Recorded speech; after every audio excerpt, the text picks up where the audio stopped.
ವಿಷಯದಲ್ಲಿ ಎಂಎಸ್ಸಿ ಪದವಿಯನ್ನ ಪಡೆದು ನಂತರ ಕನ್ನಡ ಹಂಪಿ ವಿಶ್ವವಿದ್ಯಾನಿಲಯದಲ್ಲಿ ವಿದ್ಯಾಭ್ಯಾಸವನ್ನ ಮುಂದುವರಿಸುತ್ತಾರೆ. ಹಾಗೆ ಇವರು ಹಾವೇರಿ ರಾಜವಂಶದ ಕುರಿತಾಗಿ PhD ಪದವಿಯನ್ನ ಕೂಡ ಗಳಿಸಿರ್ತಾರೆ. ಕೊಡಗಿನ ಶಾಸನಗಳ ಬಗ್ಗೆ ಮಹತ್ತರವಾದಂತಹ ಕೆಲಸವನ್ನ ಇವರು ಮಾಡಿದ್ದಾರೆ. ಹಾಗೆ ಇವರು ಪೊನ್ನಂಪೇಟೆಯ ಜೂನಿಯರ್ ಕಾಲೇಜಿನಲ್ಲಿ ಗಣಿತ ಉಪನ್ಯಾಸಕರಾಗಿ 1979 ಹಾಗೂ ಅದರಿಂದ 1984ರವರೆಗೆ ಸೇವೆಯನ್ನ ಸಲ್ಲಿಸಿದ್ದಾರೆ.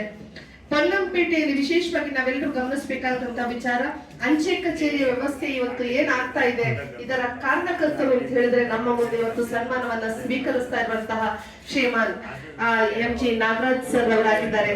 ನಮ್ಮ ಪೊನ್ನಂಪೇಟೆಯಲ್ಲಿ ಕರ್ನಾಟಕ ರಾಜ್ಯ ರಸ್ತೆ ಸಾರಿಗೆ ವ್ಯವಸ್ಥೆ ಇಷ್ಟೊಂದು ಸುವ್ಯವಸ್ಥಿತವಾಗಿ ಇವತ್ತು ಚಾಲನೆಗೊಳ್ತಾ ಇದೆ ಅಂತಂದ್ರೆ ಇದರ ಹಿಂದೆ ಕಾಣದ ಕೈಗಳ ಜೊತೆಯಲ್ಲಿ ಕಾಣುವ ಕೈ ಅಂತ ಹೇಳಿದ್ರೆ MG ನಾಗರಾಜ್ ಸರ್.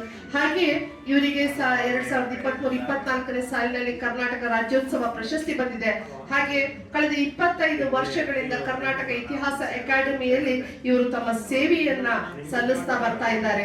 ಹೀಗೆ ಹಲವಾರು ಸೇವೆಗಳ ಜೊತೆಯಲ್ಲಿಯೇ ದೇವರ ಕಾಡಿನ ಸಂರಕ್ಷಣೆಗಾಗಿ ತಮ್ಮ ಜೀವನವನ್ನೇ ಮುಡುಪಾಗಿಟ್ಟಿರುವಂತಹ MG ನಾಗರಾಜ್ ಸರ್ ಅವರನ್ನ ಈ ಒಂದು ವೇದಿಕೆಯಲ್ಲಿ ಕೊಡಗಿನ ಎಲ್ಲ ಸಮಸ್ತ ನಾಗರಿಕ ಬಂಧುಗಳ ಪರವಾಗಿ ಕೊಡಗು ಜಿಲ್ಲಾ ಕನ್ನಡ ಸಾಹಿತ್ಯ ಪರಿಷತ್ ಹಾಗೂ Kodagu model forest of trust ಇದರ ಸಂಯುಕ್ತ ಆಶ್ರಯದಲ್ಲಿ ಸನ್ಮಾನಿಸುತ್ತಿರುವುದು ನಮಗೆಲ್ಲರಿಗೂ ಹೆಮ್ಮೆಯ ವಿಷಯ.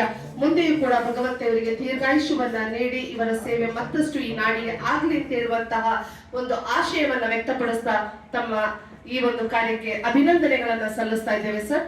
ಧನ್ಯವಾದಗಳು. ಹಾಗೆಯೇ ಇವತ್ತಿನ ಈ ಕಾರ್ಯಕ್ರಮದಲ್ಲಿ ಮುಖ್ಯ